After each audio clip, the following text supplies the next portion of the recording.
안녕하십니까. 2020년 8월 30일 최병목의 팩트 시작하겠습니다. 어제 8.29 민주당 전당대회에서 이낙연 의원이 당대표에 선출이 됐습니다. 그 소식을 잠깐 전해드리고, 이낙연 의원과 이재명 경기도지사 간의 경쟁, 대권 경쟁이죠. 대권 경쟁의 최후 승자는 누가 될까? 아니면 그 두 사람만이 대권 경쟁을 벌일까? 이걸 말씀드리겠습니다. 이낙연 의원은 어저께 60.77%, 압도적인 찬성이죠. 찬성으로 당대표가 됐고요. 2위는 김부겸 전 의원이 했습니다. 21.37, 그 다음에 3위는 박주민 의원 17.85. 김부겸 전 의원과 박주민 의원이 차이가 거의 없습니다. 박주민 의원은 아마도 친문 권리당원들이 표를 좀 분산해준 그런 결과가 아닐까, 이런 생각이 들고요. 그러면 왜 이낙연 의원이 이렇게 압도적인 지지를 얻어서 당대표가 됐을까? 사실 이낙연 의원의 당대표 임기는요, 어디가 정확하게 계산해 놨던데 6개월 10일 정도밖에 안 됩니다.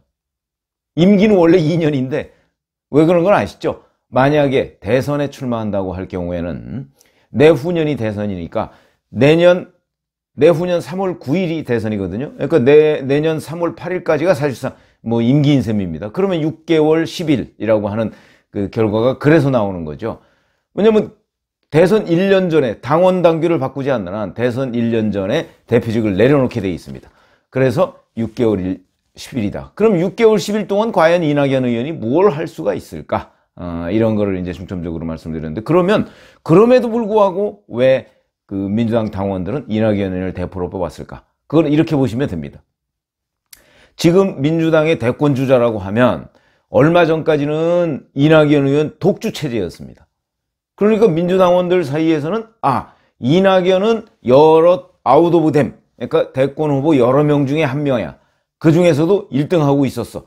근데 물론 최근 몇 주간 이재명 경기도지사가 뭐 약간 한 2 내지 2%포인트? 이 정도 지지율에서 조금 앞서는 1, 2위가 바뀌는. 그러니까 그거는 오차 범위 내에 있는 거기 때문에 누구다 이렇게 얘기를 할 수가 없는 거죠. 근데 여전히 이낙연 의원은 그 이재명 경기도지사와의 그 지지율 경쟁에서도 사실은 어찌 보면 오차 범위 내니까 결코 밀리지 않고 있습니다. 그렇게 상당 기간을 지금 유지하고 있기 때문에 민주당 당원들 사이에서는 여기서 만약에 이낙연 의원을 대표에서 물러나게 했다, 대표로 뽑지 않았다 할 경우에 이낙연 의원한테는 치명적 상처가 되고요. 그럴 경우에 이낙연 의원은 대권을 포기할 것입니다. 그렇기 때문에 민주당원들 입장에서 보면 이낙연이라는 대권 카드를 살려놔야 되겠다. 나중에 이낙연이 되든 안 되든 이런 생각을 한 거죠. 그렇게 보시면 됩니다. 그래서 이낙연한테 6개월 남짓 되는 대표지만 이낙연을 찍을 수밖에 없었다. 왜냐하면 만약에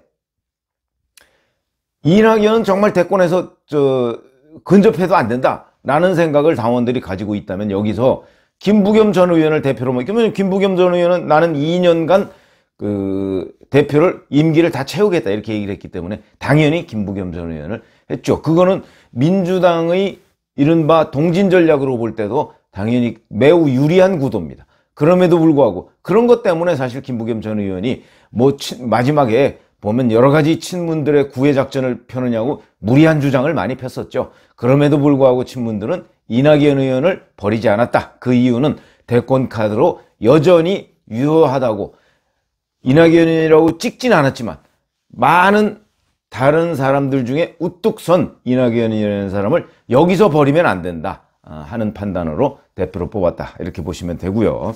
최고위원은 1위는 김종민 의원 19.88, 2위는 좀 의외죠. 현직 지방자치단체장입니다. 염태영 수원시장 13.23%. 그 다음에 노웅래 의원, 당내 대표적인 비주류. 노웅래 의원도 막판에는 또 문재인 대통령한테 엄청난 그 여러 가지의 그 아부의 언사를 늘어놓은 적이 있습니다. 13.17. 그 다음에 신동근 의원 12.16. 양향자 의원은 여성이기 때문에 무조건 당선되는 거죠. 11.53. 그럼에도 11.53%를 얻었습니다. 이렇게 5명이 최고위원으로 뽑혔고요.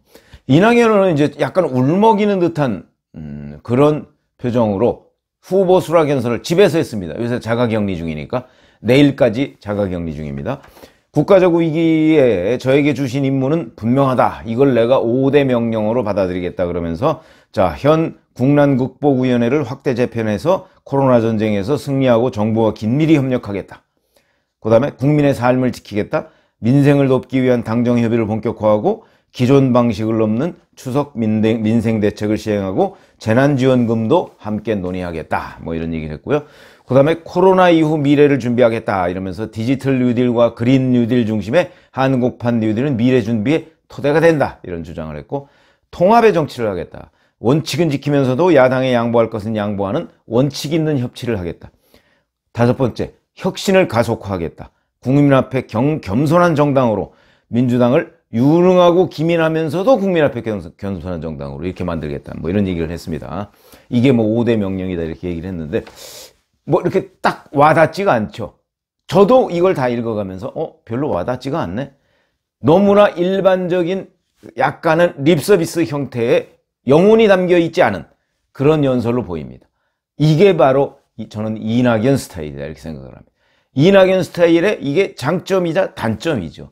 왜냐하면 여기에 통합의 정치니 뭐 혁신을 유능하고 민주당을 유능하고 기민한, 아니 어떻게 갑자기 민주당, 그 무능한 민주당을 어떻게 갑자기 유능하게 만듭니까?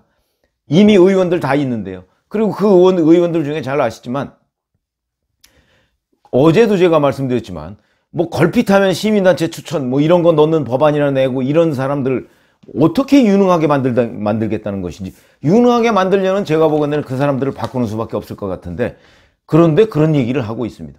이러니 이낙연 의원이 잘 알 텐데 유능하지 않다는 걸. 그럼에도 이렇게 얘기할 수밖에 없다, 또는 이렇게 얘기를 했다, 이런 얘기를 피하지 않았다, 이런 점을 보면 영혼이 담겨 있지 않다, 저는 이렇게 보고요. 그 다음에 통합의 정치, 아니 지금까지 민주당이 총선 후에 해온 정치 스타일이 있습니다. 물론 그때는 이해찬 대표 시절이지만 그 스타일을 어느 날 갑자기 바꾼다고요? 그게 대표 혼자의 힘으로 바꿀 수 있겠습니까? 그거는 다 청와대의 뒷배경이 있기 때문에 저질러진 일인데 그것을 어떻게 이낙연 대표가 지금 바꾸겠다고 저러는지, 그러니까 여기에도 이낙연 대표의 진심이 담겨 있지 않다, 이렇게 평가하는 것이 오히려 맞다, 이렇게 본다면 이 5개의 명령이라고 하는 부분에 과연 이낙연의 혼이 담겨 있느냐 하는 부분에서 저는 그렇지 않다, 이렇게 말씀을 드릴 수밖에 없습니다. 안타깝게도 이런 점이 있는데, 자, 당장 이런 겁니다. 이낙연 대표는 제가 스타일이라고 그랬죠. 원래 지금 문재인 정부 시절에 뭐 총리도 초대 총리를 했지만 어찌됐든 간에 문재인 대통령과 큰 틀에서 각을 세우거나 차별화할 그런 생각이 전혀 없는 것으로 보입니다. 당장 첫 번째 주장이 이런 겁니다. 자, 이 정부의 부동산 시장 대책으로 부동산 시장이 지금 안정화의 길을 가고 있다, 이렇게 얘기를 했습니다. 정말 그렇습니까? 지금 모르죠. 솔직히 말해서 모릅니다. 안정화의 길을 가고 있는지. 왜냐하면 워낙 거래 절벽이기 때문에. 부동산 3법이라는 게 사지도 못하게 해, 가지고 있지도 못하게 해, 팔지도 못하게 해, 이거 아닙니까? 각종 세금을 다 올려놓는 바람에 사지도 갖고 있지도, 그러니까 사는 사람은 세금 많이 내서 꺼리게 되고, 가지고 있는 사람은 또 보유세가 왕창 오르니까 아씨 이거 계속 가지고 있어야 되나 말아야 되나 이런 생각을 하게 되고, 파는 사람은 양도세로 대부분을 다 내야 되는 이런 상황이 되기 때문에 어떤 행동도 부동산에서는 지금 할 수가 없는 사태를 맞았다. 그렇기 때문에 거래 절벽 사태입니다. 그러니까 지금 나오는 거는 아마 금매물은 원래 약간 가격이 다운돼서 나오니까 금매물 정도, 그러니까 마치 하향 안정화되는 몇몇 금매물만 거래가 되는 상황이니까. 그리고 실질적으로 부동산 시장 전체는 거래 절벽 사태다, 거래가 없다 아예. 그러니까 이게 안정화의 국면인지 아니면 일시적인 스탠드 스틸 정체 국면인지 아무도 알 수 없는 상황을 놓고 지금 안정화의 길이라고 우기고 있는 게 정부고, 거기에 대해서 숟가락을 얹은 게 이낙연 대표입니다.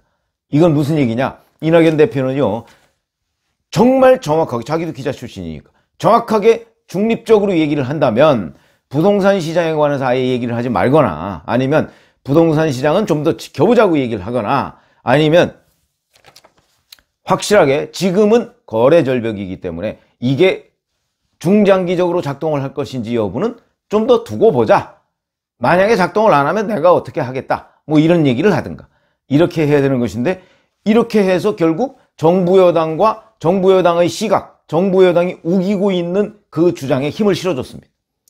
이게 이낙연의 한계다. 저는 그렇게 보는 것이죠. 그렇기 때문에 저는 이재명과의 경쟁에서 이낙연이 불리할 수밖에 없다. 이재명 경기도지사는요, 이런 점에서 질러버립니다. 왜 그러냐? 자기는 뭐 무슨 경기도지사 외에 다른 직책이 없지 않습니까? 그러니까 여기서 질러버릴 수 있는 거죠. 본인의 그 어떤 판단 이런 거에 따라서. 그러나 이낙연이라는 사람은 집권당 대표이기 때문에 그게 안 된다. 그래서 앞으로 6개월 10일이라는 이낙연 대표의 대표 그 유지 기간 동안에는 이낙연 의원은 제가 보기에 문재인 대통령과 차별화할 것 같지 않습니다. 아주 문제가 많다. 예를 들어서 작년에 조국 사태 같은 일이 벌어졌을 때 그렇다면 뭐 살짝 그냥 어긋나도 한 20도쯤 어긋나는 180도가 어긋나야 이게 완벽한 차별화고 그게 민심을 잡는 지름길인데 약간만 어긋난 아마 그런 스탠스를 취할 텐데 그러면 이재명 경기도지사와의 관계는 지지율 경쟁은 지금 현재 2%포인트 차이로 이재명 경기도지사가 앞서 있다고 그랬는데 이거는 아마 차이가 더 벌어질 것이다. 이렇게 보고요. 그러니까 이재명 지사는 이런 주장을 할 수가 있는 겁니다. 자, 한두 번 상황이 코로나 상황이 더 악화되면 그러면 전 국민한테 30만 원씩 주자. 이거는 재난지원금이 아니고 경제정책이다. 이렇게 주장을 하고 있고요. 그 다음에 뭐 3, 4차 지급 가능성 내지는 자 30만 원은 50번, 100번 지급해도 선진국 평균에 미치지 못한다. 그러니까 우리는 50번, 100번 지급해도 그래도 나라 망하지 않는다. 이런 극언을 서슴지 않는 겁니다. 그러나 이거는 정말 무지한 얘기죠. 우리나라의 그 국가부채 계산법이 다릅니다. OECD 국가와. 우리나라는 공공기관 이런 데의 국가부채가 빠져 있습니다.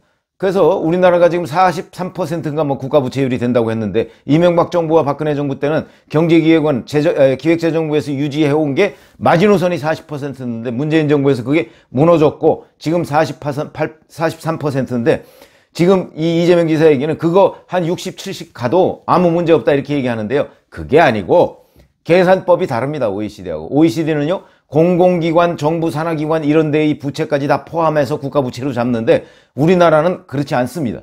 그렇기 때문에 만약에 OECD 기준으로 국가부채를 잡으면 그러면 우리나라도 100%를 넘을 수도 있다 하는 게 지금 일반적인 분석이죠. 거기다가 문재인 정부 들어서 국가빚이 늘어나는 추세가 너무 가파르다. 지금 일본이요. 아마 230%인가 뭐 이 정도 40%가 이 정도 됩니다. 국가부채가.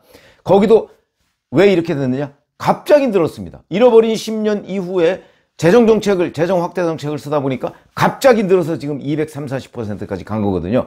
우리도 계산을 이렇게 하더라도 지금도 만약에 계산을 OECD 국가 기준으로 그 계산을 한다면 100%가 넘을 텐데 그 급격하게 지금 국가빚이 늘고 있습니다. 이걸 OECD 만약에 일본의 식으로 한다면 급격하게 늘어난다. 그걸 간과하고 있는 게 이재명 지사다. 숨기고 있는 거죠. 어차피 뭐 알 거예요. 아는데 본인이 지금 얘기를 안 하고 있는 것이지. 자, 그러면 이재명 지사는 어차피 민심에서 압도적 지지를 얻어서 이낙연 대표를 꺾겠다. 이런 입장이거든요. 어차피 친문하고는 거리가 있지 않습니까? 그러다 보니까 이재명은 차별화하고 문재인 대통령과 그 다음에 바로 이낙연 대표는 차별화 못할 것이기 때문에 이 승부는 당심은 이낙연 의원이 얻을지 모르지만 민심은 이재명 지사가 얻을 것이다. 그러면 지지율은 결국 이재명 지사가 앞설 것이다. 이런 것이고요. 자, 그러면 이 두 사람 간의 경쟁은 이재명 지사가 이길 것이다. 저는 그렇게 전망을 하고 있는데 그럼 이 두 사람밖에는 없는 것이냐? 아닙니다. 저는 이 두 사람이 다 저보고 판단을 하려면 최종적으로는 안 될 것이다. 이렇게 보고요. 친문 후보가 나올 것이다. 이렇게 봅니다. 제가 친문 후보로 여러 차례 말씀을 드렸죠. 그 친문 후보는 김경수 경남도지사에 대한 드루킹 재판 이거 지금 무죄로 만들려고 엄청난 물밑 노력이 있는 것으로 제가 알고 있습니다. 지금 불법 상태로 재판이 진행되고 있습니다. 공직선거법에 보면 얼마 이전에 끝내야 되는데 지금 안 끝내고 있습니다. 그리고 막 거의 재판을 새로 시작하듯이 하고 있거든요. 이게 바로 문제다. 그래서 김경수 경남도지사를 무죄로 만들어서 대권 후보로 만들거나 아니면 김두관 의원 같은 사람 이런 사람을 후보로 하려고 친문 후보로 만들려고 하는 것 아닌가 하는 게 제 관측이고 그런 점에서 본다면 이낙연, 이재명 이 사람들은 친문 입장에서 보면 들러리고 아마도 친문 후보를 내세우려고 할 것이다. 그렇게 된다면 친문 후보와 이재명 지사 간의 한판 승부가 될 가능성이 매우 높다. 지금 8월 30일, 2020년 8월 30일 이 시점에서 저의 예측은 그렇다는 말씀을 드립니다. 한번 두고 관찰을 해보시죠. 감사합니다.